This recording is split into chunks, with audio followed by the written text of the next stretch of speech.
truest. Got these fangs super sharp, your shit toothless. Cold hearted, yeah, we ruthless.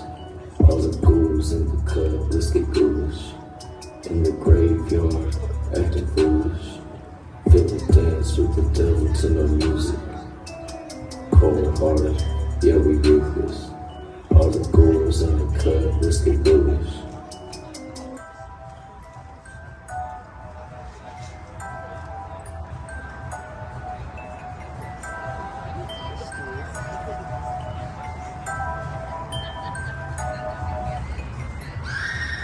Hello and welcome to a new episode of the Ghoulish Show. I am Max Booth and I'm dead host. And if you have not seen one of these in the past, oh boy, will you in for a show tonight. The Ghoulish Show is a variety spooky show celebrating anything horrific and ghoulish. I am Max Booth and this is my baby Kane. Ooh! I hope you guys have had a great Thanksgiving. Maybe I don't have many passions about Thanksgiving other than it's November and it's the end of the month and this is the Ghoulish Thanksgiving Show. And if you know what that means, you know it means tonight on this stage we're gonna eat a human fucking being live on the Ghoulish Show. We're gonna commit cannibalism. Say, yes, I love cannibalism. Yes, I love cannibalism. That felt amazing. Thank you so much. So we have 6 people reading tonight, and then we will eat a human, as promised. I don't know which human that's going to be. We will find out. Because before we feast, we have to give thanks. So the 6 folks reading tonight, they will come up one by one and they will give thanks. And whoever I deem the least thankful, it's going to be eaten on stage by us. Anyone's welcome to join if you're hungry. It's free. You can eat anyone. If cannibalism is legal, comedy is legal. We will run by Elon Musk.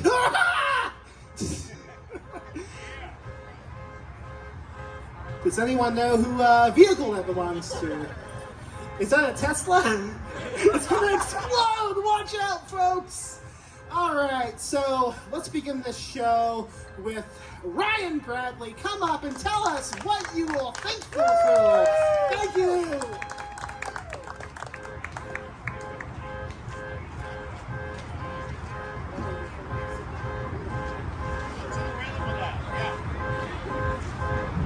I like it. It's got an ambiance. I am thankful for my sister. If she hadn't monopolized Thanksgiving conversation last year, blathering about how she ran the New York City Marathon, I would have never signed up for a 5K and started training. And then I would have never stumbled over the body of the dead guy, which set off the chain of events that led to me becoming the 3rd richest man in the subdivision of my suburban town in Central Texas. Law and Order reruns had me thinking that I would be tripping on a brutalized body linked to a national news story 2 to 3 times per mile. But it took me 4 weeks of running to finally see one. And it was nothing like they show on TV. First, Law and Order always leaves off the flies. I turned the corner on the sidewalk running alongside the drainage ditch in my subdivision, and there's just this soft body kind of in there, hit my front teeth and got stuck, and I felt it trapped and between my lips and the teeth. So I spit, and then I spit again, and it finally came out, and I couldn't compulsively stop running my tongue over the spot where I'd been caught, but the feeling just kind of wouldn't go away. And unlike the rancid squirrel and bird roadkill I'd seen running, seeing the vultures tearing the flesh off of, the dead guy hadn't been hit by a car. I'm not an expert in any way, but the tooth marks around the eye holes was a dead giveaway. And I took out my phone to call the cops, but I got interrupted. Sir, don't press that button. Right behind me, coming from seemingly nowhere, a tall, skinny man in a bright orange blazer with white trim. His smile was kind of constant, like the sun under his pencil mustache, and he signaled as though there's a camera person behind him. "Sir, we're filming a new game show. Guess that body!" A chorus of children doubled the Guess That Body.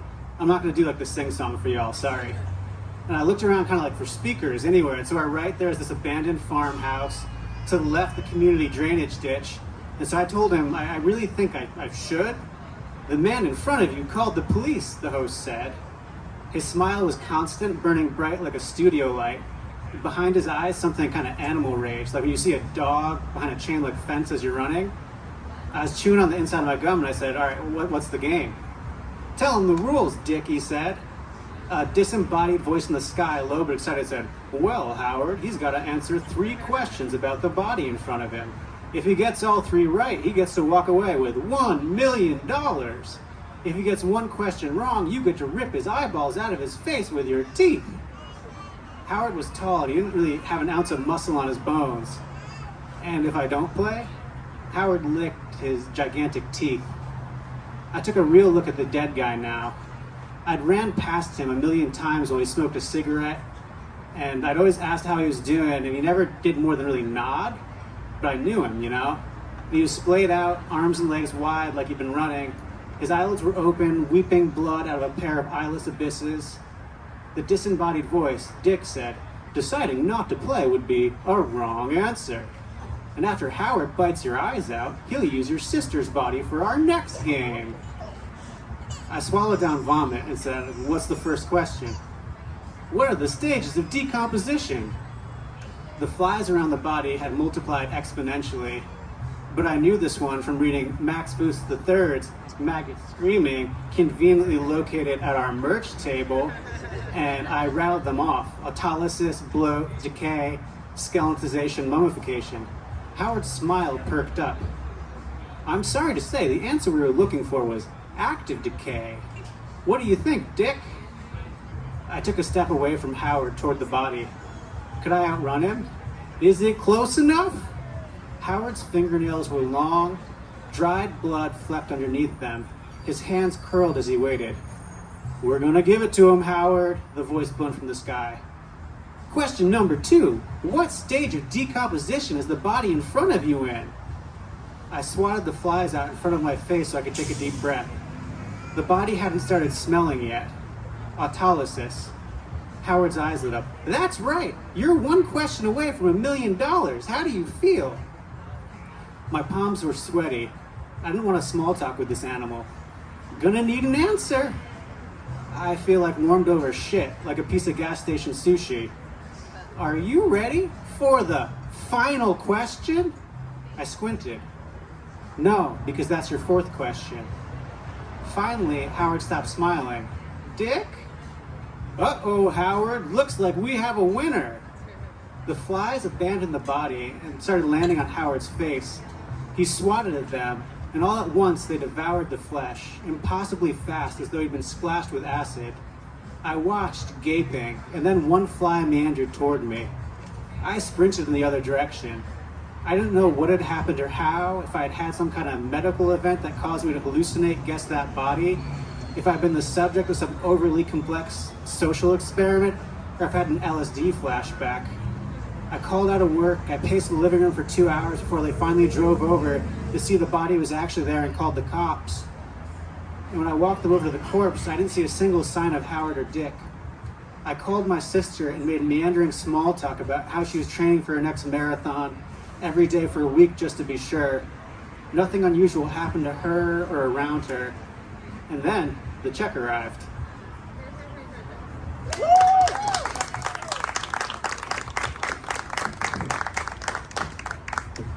Wow, now that's the first time someone's written something about my own book. Pretty cool. So what else did you think of it? Your book? Yeah. I thought it was great. I really liked it. Andrew is a character in it, which kind of weirded me out. Well, the character's named Andrew. How come? Because I feel like I don't know Andrew super well, but I'm learning all these things about him. It's like the weirdest social media stalking, or like weirder than social media stalking. What would you do if I wrote a book about you?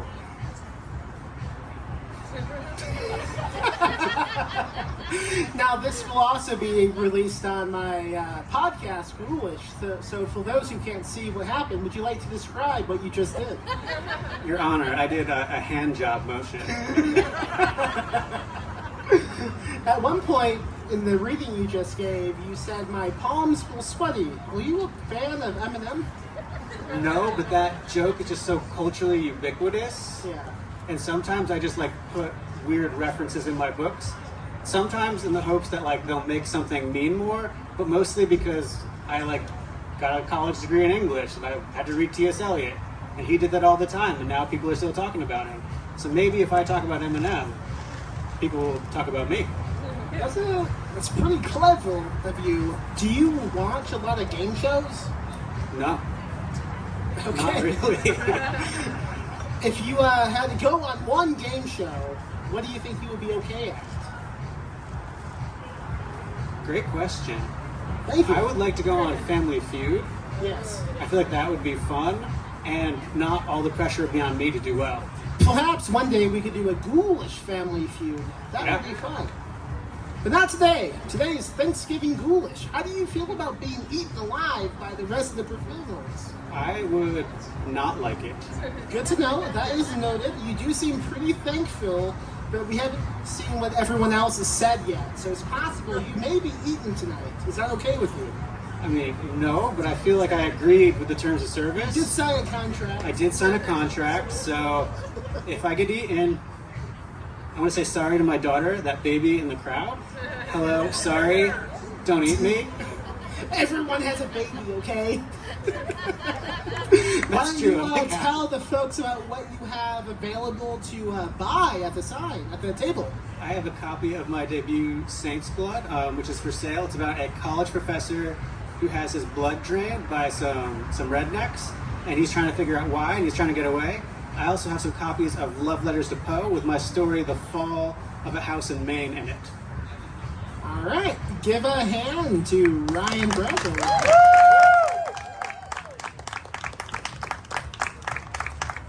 Well, that was fun. We're one step closer to consuming a human on stage.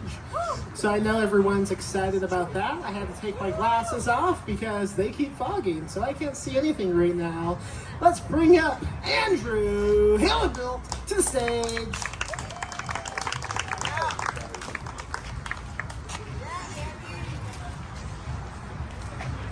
I'm very thankful to be here.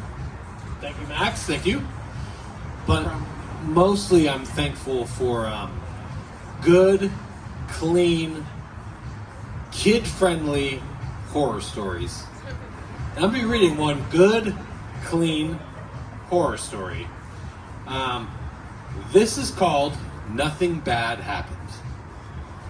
There was a group of teenagers at the local cemetery next to a high school. They were sitting around laughing, but I'll tell you what they weren't doing. They weren't doing drugs. No. There was no marijuana, no cocaine, not even a tobacco cigarette. These were good kids, and they weren't doing anything suspicious at the local cemetery next to their high school at midnight. Just normal teenager stuff that doesn't involve breaking the laws whatsoever. Julie, her eyes very red from laughing so hard at her friend's jokes, coughed up a little bit and said, "Uh-oh, I think I'm going to be sick." Let's be clear. Julie was going to be normal sick. This was before the pandemic, so let's not go off judging her for not wearing a mask with a group of people in a strange local cemetery next to her high school at midnight. I want to make another thing clear. She was not drinking alcohol to excess, let alone at all. Like I said, there was no bad behavior happening. These were good kids. No funny business. Just as Julie said that, Archibald looked to the moon. "Oh," he said, "I forgot it was a full moon." "What's the significance of that?" Julie asked. Archibald said, "Werewolves." Archibald started to itch at his zits. Julie was in love with Archibald. Sure, he had zits, but his red hair and his peach fuzz mustache just hinted at the kind of strong man he would be someday. Julie reached over to give Archibald a kiss. But I want to be clear. Archibald was raised with strong Christian beliefs, even though he was at a creepy local cemetery next to his high school at midnight, definitely not doing drugs. "Julie, these lips are for my girlfriend after 3 chaperone dates." Julie was not a practicing Christian, but she thought about being baptized just to see what it was like. I want to be clear. Julie wasn't thinking of getting wet for Jesus as a metaphor for having sex. Even though Julie is not a practicing Christian, she's still a good kid, and she wants to please her future husband with her clumsy and unpracticed wriggling. After marriage, of course. In the distance was a howl. It wasn't too scary, but loud enough to break the non-sexual tension in the air at this weird cemetery next to their high school past midnight. We should get out of here, Archibald said. No, Julie said. I want to stay behind and see what that is. After all, Steve the Heathen just left to take a piss over the hill. I want to be clear. Steve the Heathen was probably not urinating, and Julie definitely didn't mean to use such uncouth language. I'll give it 2 minutes, Archibald said. They waited, and just as that timer went off, a werewolf appeared at the top of the hill, dressed up in Steve the Heathen's clothing. The werewolf charged Archibald and did not, I repeat, did not tear the eyelids off his face. He did not tear his scalp off, and he did not break Archibald clean in half from beehole to cranium. The werewolf was not rocking a thick erection, and Julie was not watching an erotic horror. Where's Steve the Heathen? Julie asked. There was a very not pregnant pause. There was no sex between the werewolf and Julie, and if there was, the narrator was not aware. There was no passionate penetration or cum guzzling. It didn't last more than 2.5 minutes, if there was. But I assure you, there was nothing like that. These were good kids, even Steve the Heathen, who probably isn't that werewolf, and that werewolf is probably just a friendly puppet. The werewolf roared, and nothing bad happened. The end. Hey, thanks for having me. Oh, no problem. For those who don't know, Andrew does manage this place, and he has told me if I don't let him read, I can't do the show. It's true, it's true. It's in the contract. It's true, it's true. So nothing bad happened. What inspired this? Is this a true story that someone told you? No, well, I mean, I grew up in a very strict, cult-like Christian household, and we used to tell stories, and this was one of the stories that my dad would tell me. Verbatim. Verbatim. Okay. Yeah.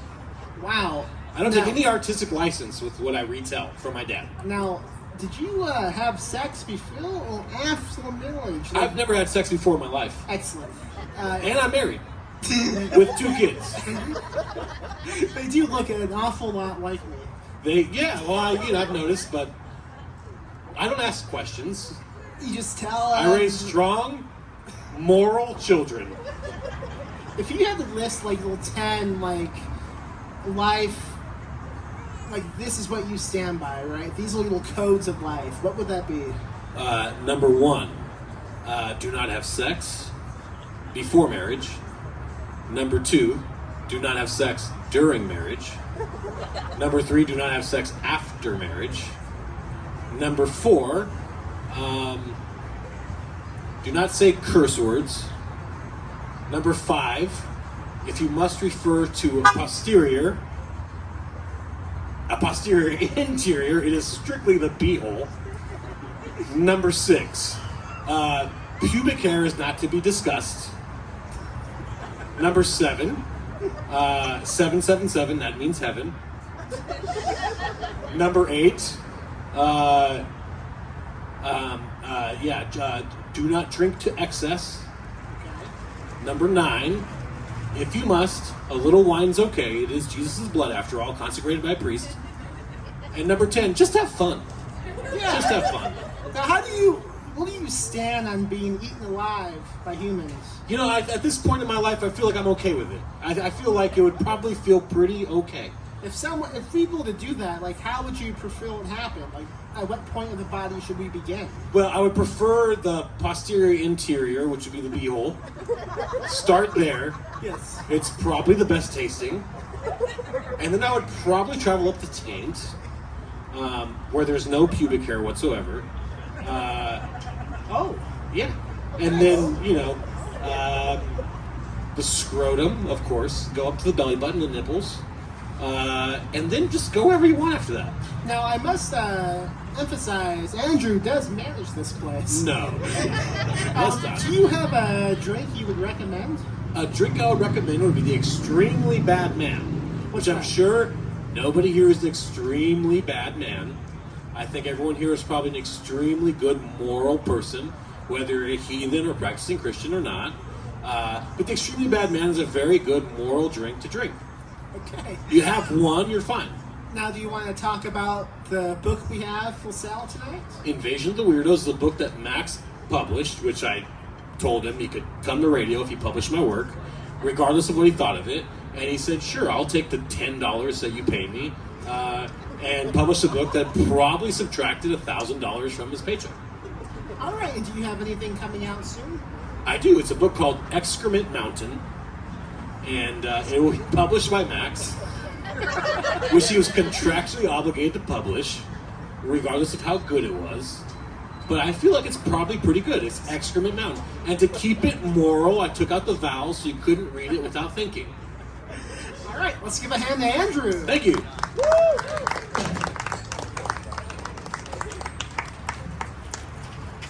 We are one step closer to eating a human. I know everyone's excited about that. I'm excited. I haven't eaten anything today, and I can't wait to eat some taint. So let's bring up, speaking of taint, let's bring up John Altisfield to the stage. Please come up and tell the crowd what you are thankful for. The kaiju poet himself.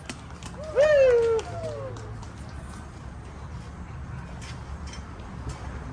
Howdy. My name is John Baldisberger, and I am thankful. I am thankful for the slabs of scabs and meat that hang from the walls that bleeding out the weak who wander halls surrounded by moaning calls for souls that shudder and shiver in mist-filled malls. I am grateful for the feminist icons and nylons who scream for blood, who write shark-infested fucking nightmares set in deep-sea canals and peddle smut under the guise of gargoyle-themed fan fiction. I give my thanks to the blood-flecked blades that carve names of grades and halls of fame. Words not wasted on positive prerogatives, no additives of sunshine poking through the clouds of gloom cast out by mushroom cloud rage. For the films that glorified the kills of masked madmen whose secret was no secret, whose mythology, psychology, and physiology morphed with every frame, never stay the same, who taught that stories set in blood could change, that permanency was a watchword for cowards without vision, that canon restrained craftsmen, and the mask and the man behind the mask mattered less than the mask itself. I am thankful for sexploitation films. Set in black and white against a backdrop of Dracula's castle, where Satan's hokey costume is only on to accent her frame. When the hand that feeds and the one that bleeds are the same, I like the bizarre sex, the strange kinks between kings and queens as they work out sexual revolution over the sound of screams and thunder, when you wonder whether this is reality or just a director working through their own trauma on screen through actors, surrogates with better bodies than they themselves possess. I love the way that the film showed the development of human psyche and sexuality into raging deviancy as normalcy. I love the starlet's demeanor, pizzazz, and sass, and while I'm at it, I am thankful for my wife, Sass.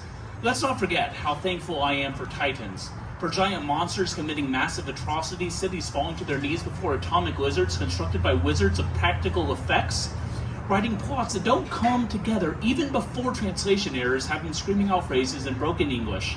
I love the towering titans of rubber and CGI. I love when they fight stupid fights with ridiculous moves, sliding on tails across marooned wastelands. I adore when they stand still, their mere presence an existential threat to a mankind who doesn't deserve a warning shot. I love the way they fill the imagination as readily as the sky on the screen. I am grateful for paper and pens and typewriters too. I am thankful for putting words together and having an editor.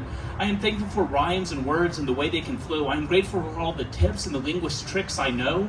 I am thankful for the extraordinary but unnecessary visionary trips of poetic expeditionary voyages. And mostly, I'm thankful for the rhyming dictionary.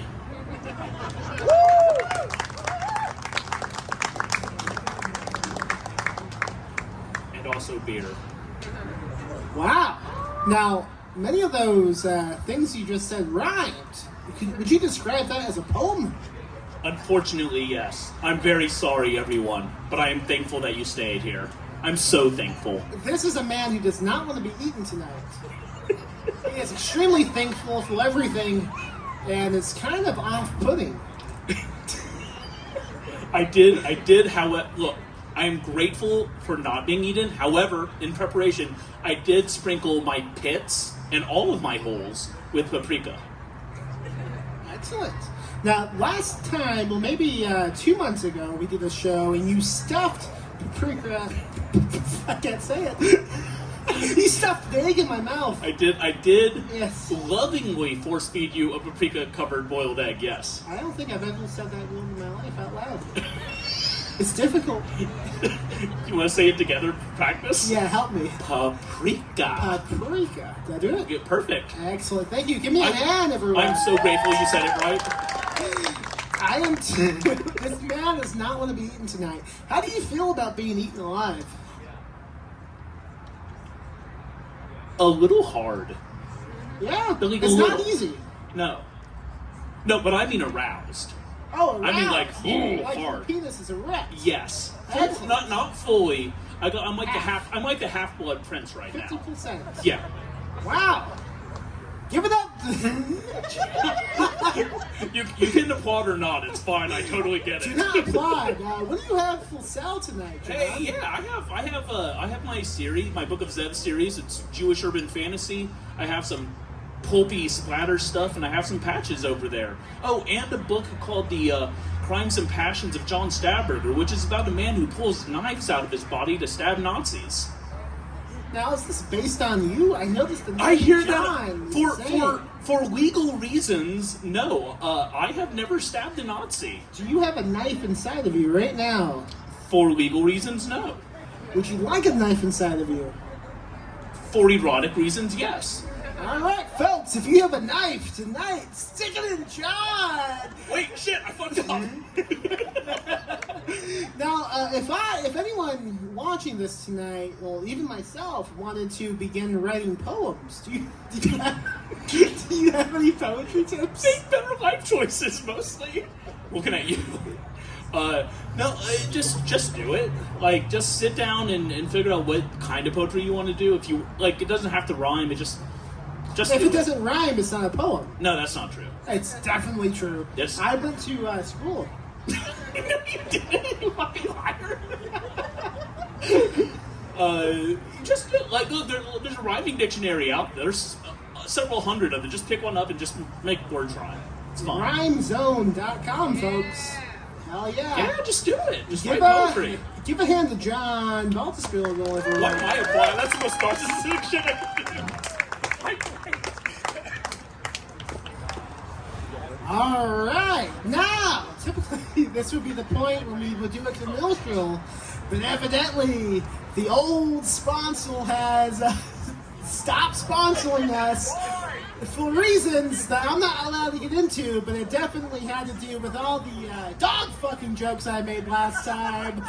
Give it up to Real Ale South. But don't buy those drinks, it's okay.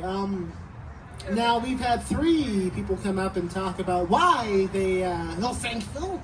And we have 3 more to go. And then the show is done, and we will eat a human being on stage. We will consume the flesh. It will be the most significant moment of my life.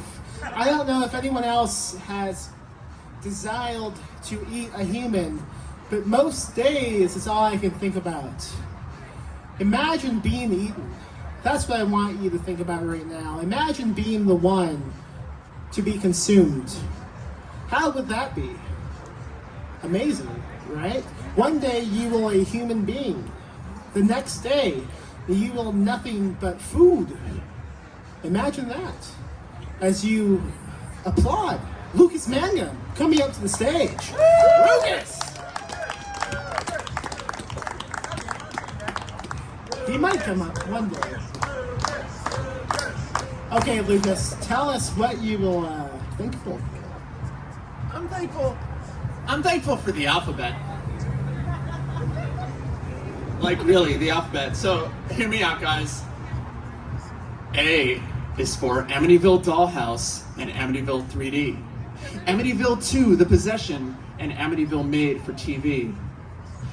B is for Butcher Baker Nightmare Maker. The creepy aunt is your mom. She also wants to fuck because incest twists are the bomb. C is for The Creeping Flesh, Kathy's Curse, and The Crawling Eye. Critters, and one more for B, The Brain That Wouldn't Die. D is for The Devils, Ken Russell's Kinking Nuns. Also Demon Knight, Billy Zane makes evil lots of fun. E is for The Evil Dead, Eaten Alive, and Evil Dead 2. Dead by Dawn, Army of Darkness, and the remake 2. F is for Fright Night, Frightmare, and Friday the 13th Part 2. Jason Goes to Hell is the best. Don't agree? Fuck you. G is for Gremlins, Ghoulies, and The Gate. Ghoulies go to college, many monsters are great. H is for House, Hellraiser, and House 2. The Second Story, Halloween, and Rob Zombie's Halloween 2. I is for It. It conquered the world. It came from beneath the sea. In the Mouth of Madness, Sam Neill makes me squeam. J is for Jaws, Jigsaw, and Jennifer's Body, Jeepers Creepers, Ju-On, and Jason X's Robot Hottie. K is for Killer Clowns from Outer Space, Killer Condom, and Kiss of the Vampire. Oh, and did I mention Killer Clowns is fucking fire? L is for Last House on the Left, with Keystone Cops and castration, and a word I shouldn't say in public because fear of, well, castration. M is for Mutant, a little-known zombie movie, but you've seen the cover. I can't describe it because it's that fucking cool. And I don't feel like rhyming here, you goddamn fool. N is for Night of the Giving Head, a grammatical atrocity porno parody of Night of the Living Dead. O is for Old Boy and the Old Dark House. One's a Greek tragedy made in Korea, the other is helmed by James Whale. Maybe don't watch the former on first dates, definitely a fail. P is for Phantasm, best movie ever. Cemetery sex, interdimensional gates, sexy cars, is it a dream? 10 out of 10, don't change a thing, the sequels are a scream. Q is for Q the Winged Serpent and Quatermass in the Pit. Larry Cohen and British Horror are the fucking shit.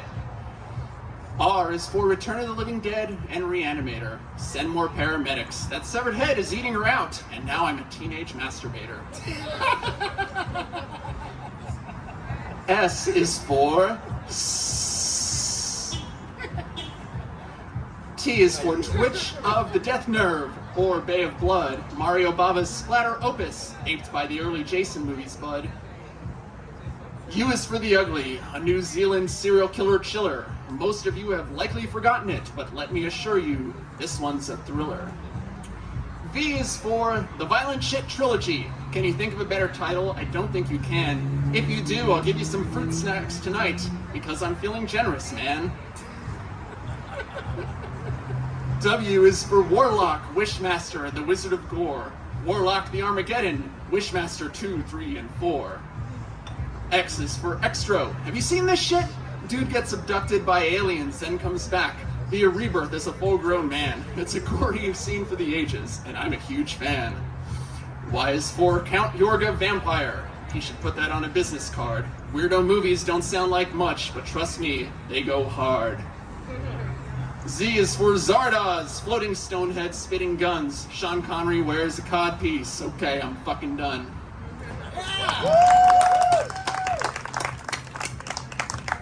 Thanks. Now I noticed, just like John's reading, that rhymed.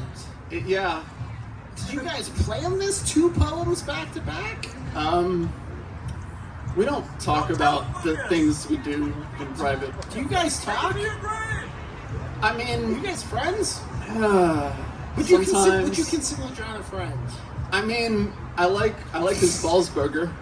Yeah. Who doesn't? Now, you know someone who watches movies, is that true? Occasionally.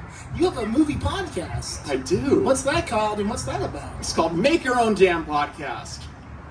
And it's, so the reason for that is that it started as a podcast based on trauma movies, but we've kind of expanded to other weirdo horror movies and exploitation silliness. Now, do you just talk about a movie each episode? Like, do you walk through the plot? What do you do?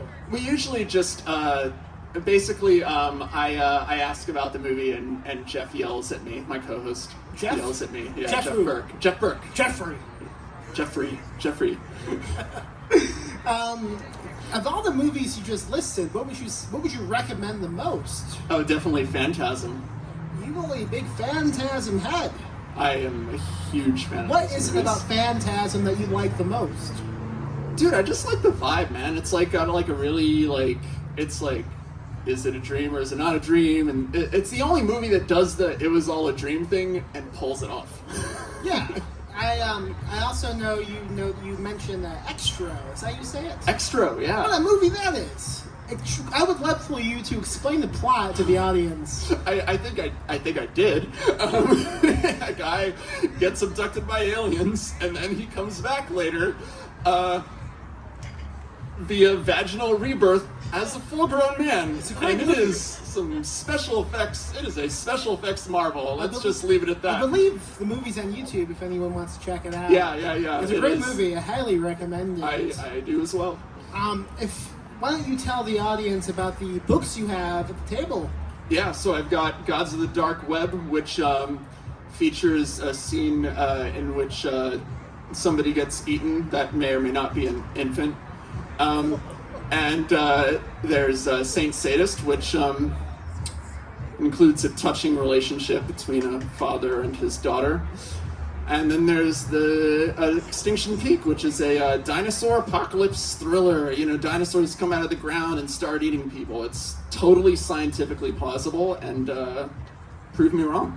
I mean, everyone watching this show tonight knows dinosaurs are a myth created by scientists, right? Yeah. Yeah! Give it up for Christians. Applaud Lucas.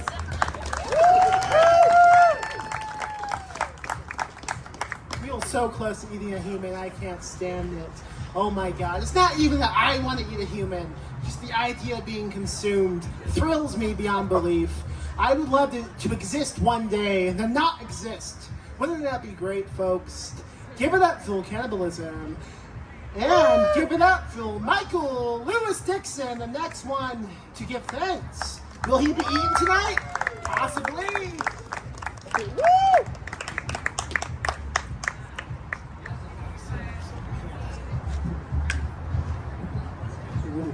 What are you doing?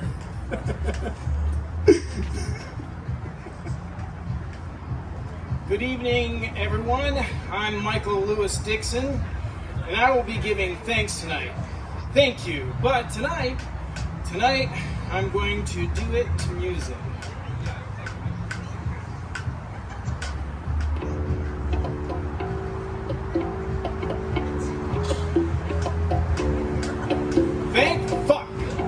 Thank fuck for the politicians.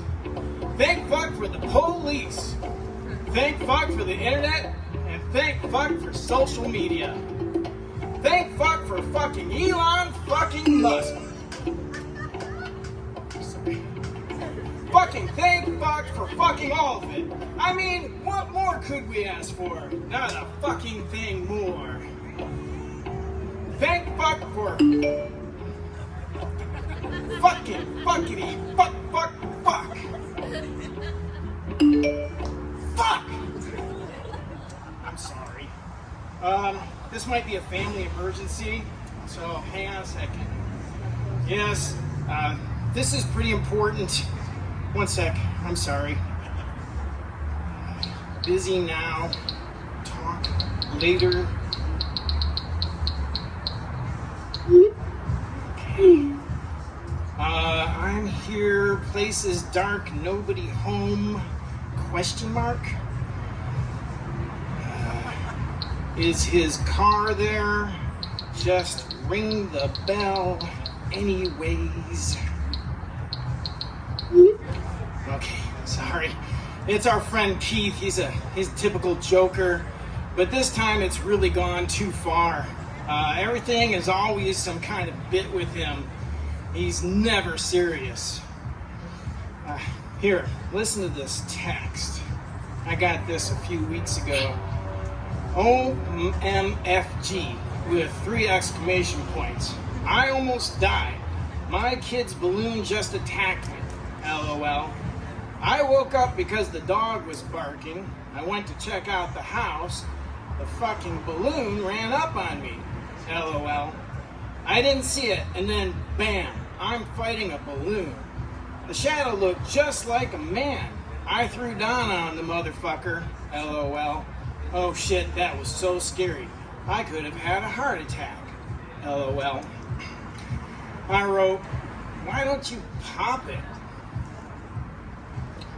Let's see. I wish, he wrote, that's Trey's new best friend. I pop that, I'm a dead man. Sarah will kick my ass.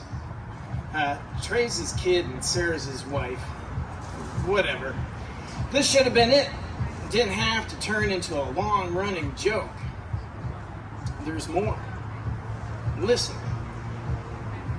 That creepy-ass balloon keeps following me around the house. 1 minute, nothing, then boom, it's right behind me. And he doesn't stop there, too. He keeps texting me and Tammy as well. Always about that balloon like it's some kind of cursed object. How could a balloon ever be cursed?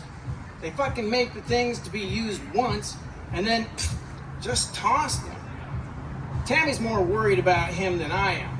I'm really just kind of pissed off about it. She's over at his house right now.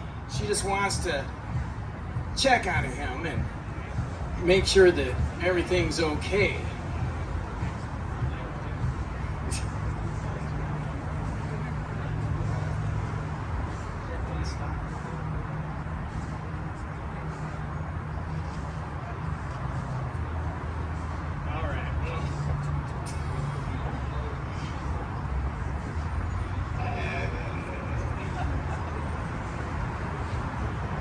Don't know what's going on. All right. Technical difficulties. Difficulties. This was my fear. It happens. All right. Balloons pop all the time. The kid will get over it, but no. It's Trey's best friend. He talks with it, spends every waking minute with it. Kid even threw a tantrum when Sarah took him to her mother's yesterday, and all because he couldn't take the balloon with him. I told him how to solve the problem, but he wouldn't listen. Then last night he texted me this. I can't take it anymore. This balloon is not letting up. Whatever. He texted that he found it next to the bed in the middle of the night. That's so stupid. He called me up because I wouldn't respond to his text anymore. He really should win an Oscar. His voice was all shaky and shit. I don't know what all he was saying because I wouldn't let him talk. I just kept saying, pop it, pop it, pop it, like a chant. I know that's like kid stuff, but shit, he was being a dick. He shouted something, and when I stopped chanting, I heard him say, fuck it, this butcher knife beats helium balloon anytime. Then he fucking hung up on me. I mean, finally. I just assumed he'd had enough with me not going along with his stupid joke. Or maybe he's just pissed at me for acting like an asshole. Whatever. We haven't heard from him since. Not even his wife, Sarah. Honestly, it's just a bunch of bullshit. He doesn't have to act like this, so Tammy is out there now to check on him.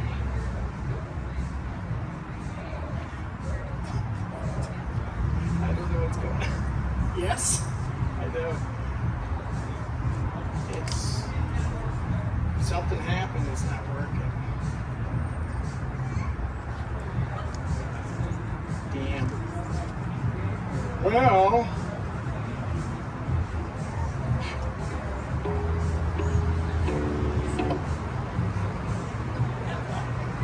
Sorry, guys.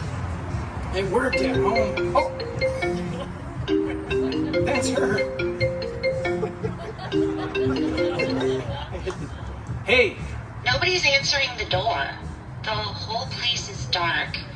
And his car wasn't parked right there. It looks like nobody's home. Well, did you try knocking? Did I? Of course I knocked. Nobody's answering. Maybe I should just call the police? No, don't call the police. You imagine how pissed Keith would be if you called for nothing? Well, then what? He's got a spare key and a fake rock by the steps. It's under a bush right there.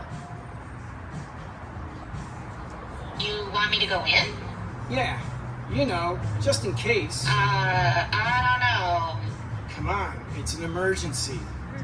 don't know. This thing doesn't even look like a real rock. Maybe at one time, but not anymore. So did you get the key? Yeah, but... What? do you think Keith has any guns? Why? This is Texas. You really think Keith would shoot you? Well, this is Texas. Seriously? Fine, fine. Hello? Keith? Anyone? It's me, Tammy. I'm coming in. I just want to make sure you're okay. Okay? Hello? Oh, I see a light coming from the kitchen. Oh, cool. Why don't you just I'm go? going. Hold your horses, jeez. Keith? Hello? Ah! What happened? Oh my god, that scared the shit out of me. What? That stupid balloon just floated out the kitchen door. Oh, That's the last straw. Okay, Keith, cut the crap. I'm popping your fucking balloon. about time. Ah! Oh god, he's What? on the floor. He's unconscious. Oh my god. I don't think he's breathing. Keith? Keith, the balloon. What the fuck? What's going on? What's happening? The balloon string is wrapped around his neck. Tight. I can't get it. Fuck it. I'm calling 911. Yeah, that's a good Is idea. he into, autoerotic asphyxiation? What? Forget it. I gotta get off the phone. What in the fuck? Oh, holy shit. The balloon is bigger. What? Oh! Ah! No!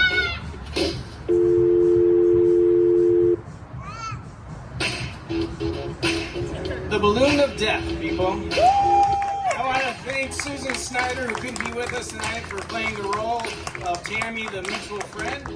And I want to thank you and thank Buck.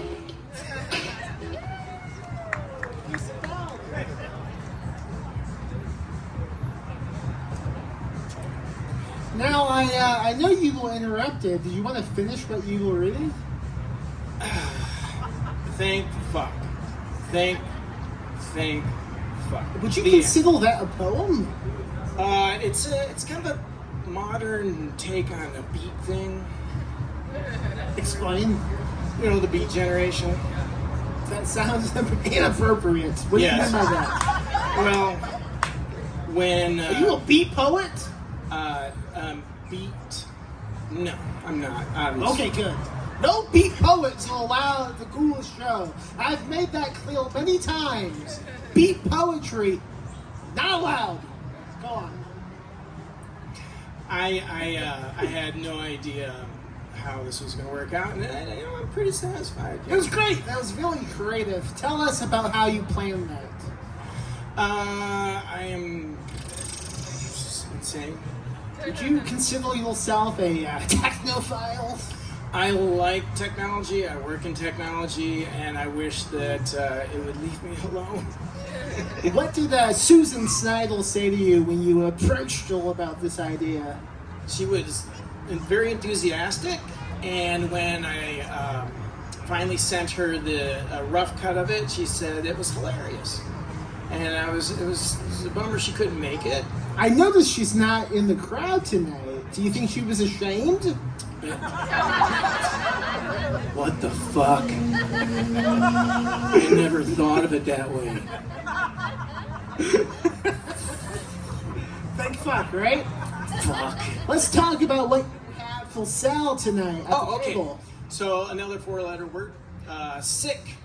I've got it's my first novel, and it's a body horror, extreme body horror. It has, and I kind of call it like literary grindhouse. So it's got some of that grindhouse feel from the old 70s drive-in and small grindhouse theater movies with literary sense I like to think of in the beginning. So it's a drama.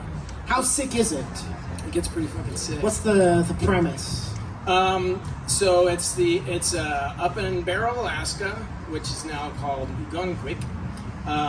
It's a man who's the manager for a petroleum company up there, and they've got an experimental barge that goes out to where the ice pack is melted, and they pull up something from deep under the ocean, which is a fungus that starts infecting people and making them sexually aggressive to spread the fungus.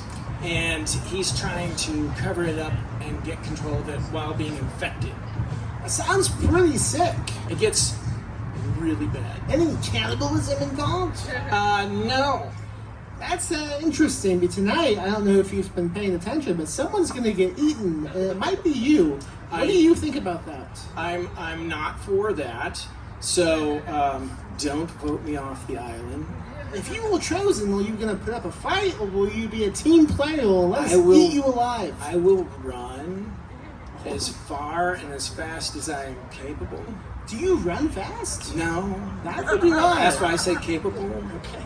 I might get caught at the parking lot. You might. Yeah. All right, well, hopefully we don't eat you tonight, but we might. It's possible. Give a hand for Michael Lewis Dixon. All right, thank you.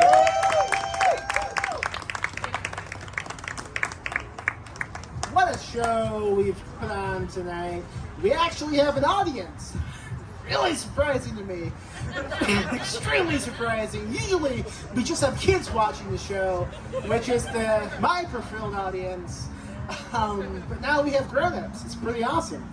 You guys are grown-ups. Be proud. You have survived this long without being eaten, which can't be said for someone tonight. Someone will be eaten tonight, and it will be delicious. It will be glorious. It will be beautiful to be consumed by several human beings, to exist as one human, going along every day, and then suddenly put into the stomach of other humans to be food. Wow, what a gift! What a gift that would be! Give it up for cannibalism, folks! What a dream come true! Now we have one more reading tonight. We have LJ Joseph, who came all the way down from fucking Sugarland, Texas, folks, just to give thanks. Please come on up. Thank you, Rhonda. Please come up and tell us why we shouldn't eat you tonight. I will gladly tell you that. I am not as sweet as I look. Hey, y'all. Hey. I am very thankful for a lot of stuff. But specifically in this moment, I am thankful for my horror village, which not only includes my fellow Texan horror crew, but now includes you all. So thank you. You're like family now. So this is great. I am also very thankful for kindnesses, human and inhuman. Like in sweet Sunday supper smile. Scritch. Me and Sissy startled. Wood rats beneath the floor eat, Mama said. We ate our daily rice with watery gravy. Mama stayed hungry. Scritch. Scritch. They stayed hungry. Me and Sissy woke each other up every night when one of us had to go to the restroom. We would never go alone because we knew they were there in our small fourplex unit, in the walls, under the floors, in the ceiling. So far, we hadn't seen them and we had no idea what they might look like. We also knew that when they might some point decide to stop hiding. Mama took us to church on Sundays, and we always glanced at the large rectangular holes at the bottom of our building. We asked why the holes were there. Probably to help with flooding. We didn't understand the idea of flooding just yet. We did understand that the holes looked like eyes. And we understood that through those eyes, we saw their eyes some mornings. Watching, waiting. When we got to church, Mama put on her sweet Sunday supper smile. Sissy and me called it that because when she smiled that smile, the old people in the church gave us candy and smiled back at us. Then they sent us home with a bag of food that Mama would fix for supper. Scritch, scritch, scritch. The scratching grew louder and Mama started to worry about the food the church gave us being eaten by the rats. We tried to tell her again that they weren't rats, but she wouldn't listen to us. She called the landlord over. I don't see any evidence of rats anywhere here. He shut off his big flashlight and grinned at Mama. She didn't smile back, and we were very glad that she did not give him that special Sunday supper smile.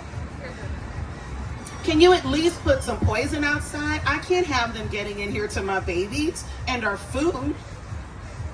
He looked at us then, a scary gleam in his eyes. Yeah, those some pretty babies you got there, just like their mama. Don't you look at my babies. And you better get something done because otherwise I'll call the city on you. He shook his head and moved towards the front door. You don't have to be like that. I'll put something out. She told us we didn't have to worry about the rats while we waited for the landlord to make good on his word. She patted the lumpy stick she kept near our bed in case Daddy broke into the apartment again, drunk and loud. I'll keep you safe with this. Scritch, scritch. We ain't have to worry about Daddy no more, but she didn't know that. The only reason we knew was because one day on the way to church, Sissy had seen something shiny in the dirt underneath one of the building eyes. On our way back, I distracted Mama so that Sissy could go and get it. It was Daddy's necklace, the one he said got in the army. I read his name from it to Sissy and we looked at each other, silently acknowledging what we both knew to be true. They got him. They ain't no rats. They ain't staying down there forever. The day the landlord came to place the poison, he knocked on our door. Mama had to go to work and we were out of school. She told us to never open the door for anyone when she was gone. So we stayed quiet and watched as the landlord let himself in with his key. He was as surprised to see us as we were him. Where your mama? We stared at him. Sissy nestled deeper into my side on the couch. He came inside the apartment and closed the door, looking all around outside before he did. Your mama out? Y'all here alone? We still didn't answer him. He came and sat down on the couch at the other end. I want to be your friend. Can't we be nice to each other? He licked his lips. I did what your mama asked and put out some poison, even though ain't no rats here. He scooted closer to the middle of the couch. Scritch, scritch, scritch. His smile fell when he finally heard the loud scratching. He wrinkled his eyebrows. What the? Sissy and me kept our eyes on the corner of the small living room where the sheetrock began to come down in small clouds of dust.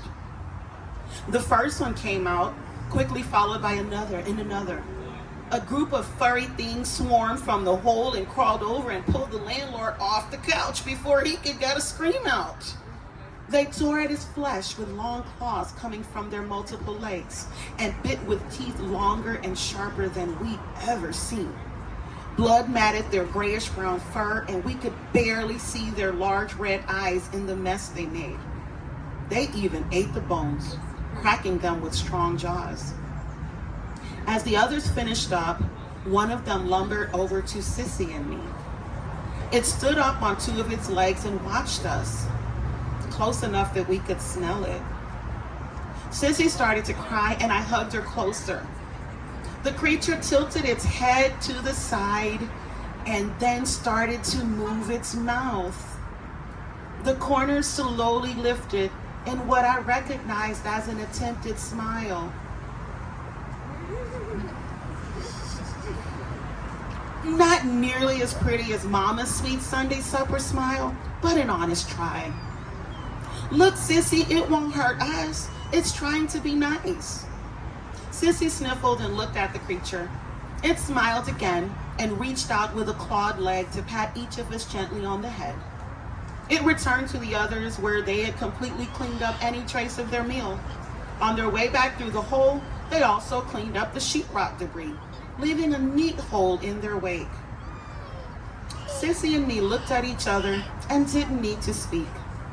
We gave each other our sweet Sunday supper smiles and turned the channel to another cartoon.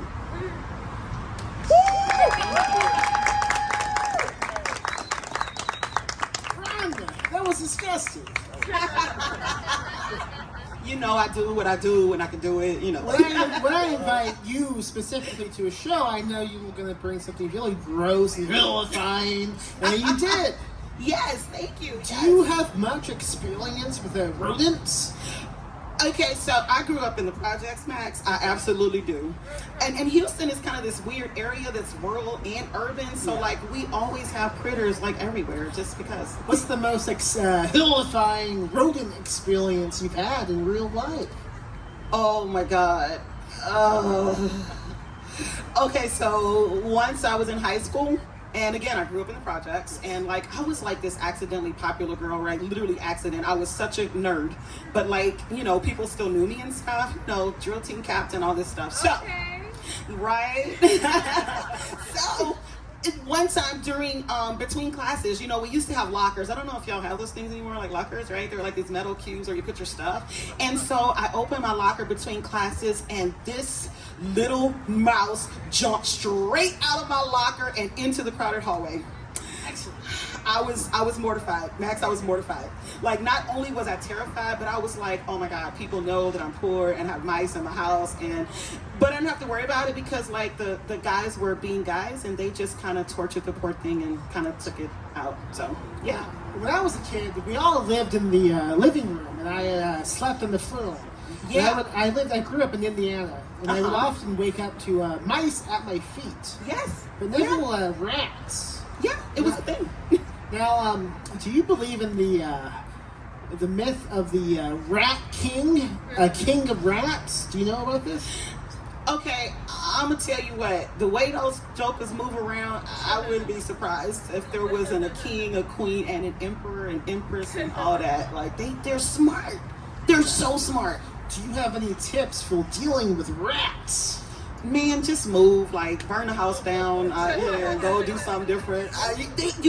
They're terrible. Like you can kill them, but like others will still be there. So I don't think we can get rid of them really. Now, what about rats in the mafia sense? Those who snitch to the law. Oh, snitches get stitches. It's over. So would you recommend injuring these people who tell tales to the law? Would you recommend homicide, perhaps?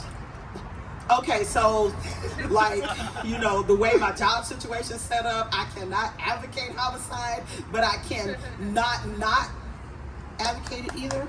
Give it up for homicide, folks! Hell yeah! What do you have for sale tonight, right? Well, I have a whole story collection full of crazy ass stories that are my own. I also have a really like just batshit bonkers anthology from Cemetery Gates Media that is all stories about picnics and graveyards. Picnics? Yes. In graveyards. Yes, graveyard picnics. Sounds blasphemous. It is totally blasphemous. Now, decadently so. Out of anyone who drove down tonight, you had the longest drive, I believe. You came from Sugarland? Well, I came from Pearland, which is really close to Sugarland, yeah. Okay. What was that drive like? So it was really great until like I hit like Austin city limits and well then it was about 4:00 and you know so I just kind of sat there. I mean it was just like home. I just sat there for an hour. I came the opposite way. I came from San Antonio. God damn, traffic is not great. It's a beast. Would you rather deal with traffic or fight rats? Okay, I'm gonna pick door number 1, Max. I'll sit in traffic. I can listen to podcasts, audiobooks. I can't. Me and those rats. I can't. Deuces. I'm done.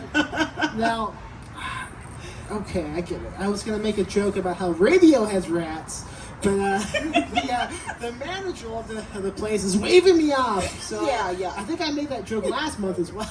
And I would love to continue doing this show, so I won't make that joke. But we all know the truth. All right, give it up for wait, don't applaud. How would you like to be eaten tonight? Okay, so wait, let me make my case, okay? Okay. Okay, so first of all, y'all don't want to eat me. I'm old. That means that, I got a lot of fat, but it's kind of tough. But also, you would have to eat me rare because I'm already, done. You can't cook me a whole bunch. I'm going to turn real super black and it's not going to be cute. But also, I don't have all the juicy bits that people like to chew on. I have no uterus or gallbladder, right? So that doesn't make me, the best choice, right? They'll want those juicy bits, right? So if you had to pick someone that we would eat tonight, who would you pick? Who would you eat? Oh, well, I already had dinner, so I don't know. I think I would have to do a eeny, meeny, miny, mo. Let's toss a coin or something. I'll choose. It's okay. You don't have to be. Okay. You don't have to be on the spot. I just wondered if you have a preference of which human you would like to consume tonight, because you will consume somebody. Well, you will be consumed. That is the rule to that show.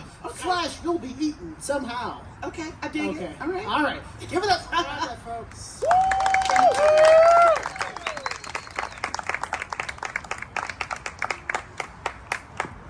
Wowie, wowie. That was a show, huh? We had 6 people come up and give thanks.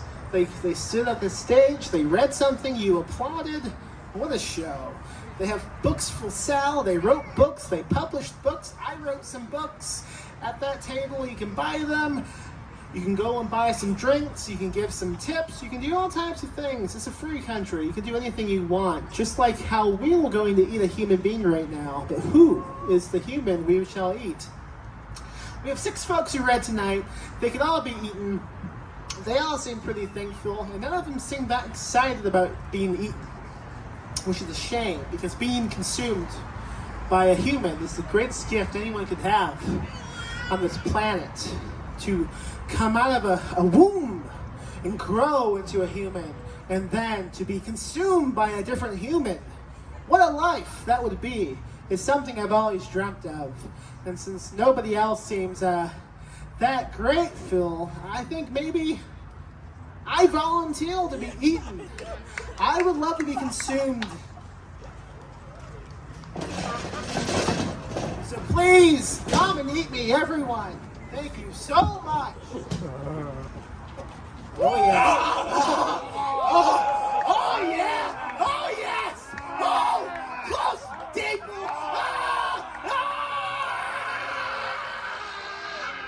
Use a beehive for the rest of us.